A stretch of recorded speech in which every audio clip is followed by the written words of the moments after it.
இன்றைக்கி நம்ம ஒரு கதை பார்க்க போகிறோம். இந்த கதையோட பேர் வந்து கூமாப்பட்டி குதிரைக்குட்டி.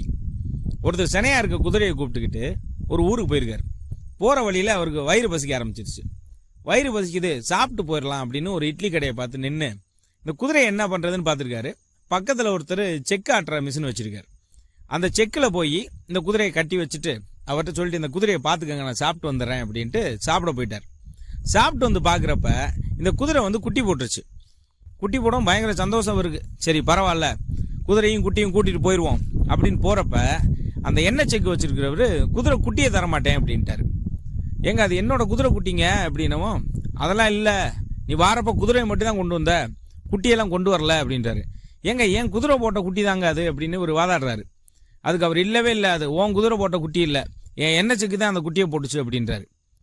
என்னங்க எண்ணெய் செக்கு எப்படிங்க குட்டி போடும் அப்படின்றாரு. ஒரு சம்மதிக்கவே மாட்டாப்ல. அதுக்கப்புறம் என்ன பண்ணுறதுன்னு பக்கத்தில் ஆளுகள்லாம் கூப்பிட்டு வச்சு பேசுகிறாங்க.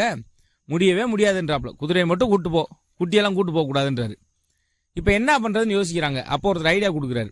இங்கே கூமாப்பட்டியில் தங்கப்பாண்டின்னு ஒருத்தர் இருக்காரு, அவர்கிட்ட பஞ்சாயத்துக்கு போவோம் அப்படின்னு ஒரு ஐடியா கொடுத்த உடனே சரின்னு அவரை போய் பார்க்குறாங்க. அவர் என்ன சொல்கிறாரு, நாளைக்கு காலையில் 7 மணிக்கு வந்துடுங்க எல்லாரும், இது என்னன்னு பேசி முடிச்சிருவோம் அப்படின்றாரு. சரின்னு வந்து காலையில் 7 மணிக்கு போகிறாங்க. ஆனால் காலையில் 7 மணிலேருந்து சாயந்தரம் 6 மணி வரைக்கும் பார்த்தா அவர் வரல. சாயந்தரம் 6 மணிக்கு வராரு.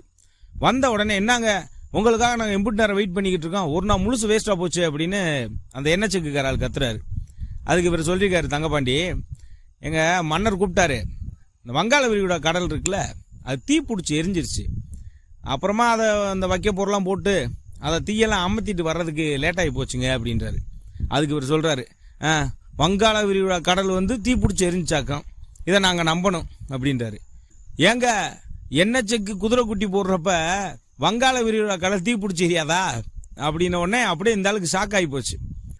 அந்த செக்குக்காரால் தன்னோட வாய் திறமை மூலமாக எப்படியோ அந்த குதிரை குட்டியை செமிச்சுப்பிட்டோம் அப்படின்னு நினச்சிட்டு இருக்கான்.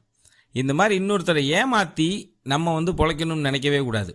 வல்லவனுக்கு வல்லவன் ஒருத்தர் இருக்கத்தான் செய்வான். அந்த இடத்துல நம்ம ஏமாத்தணும்னு நினச்சோம்னா அசிங்கப்பட்டு நிற்கிற மாதிரி போயிடும்.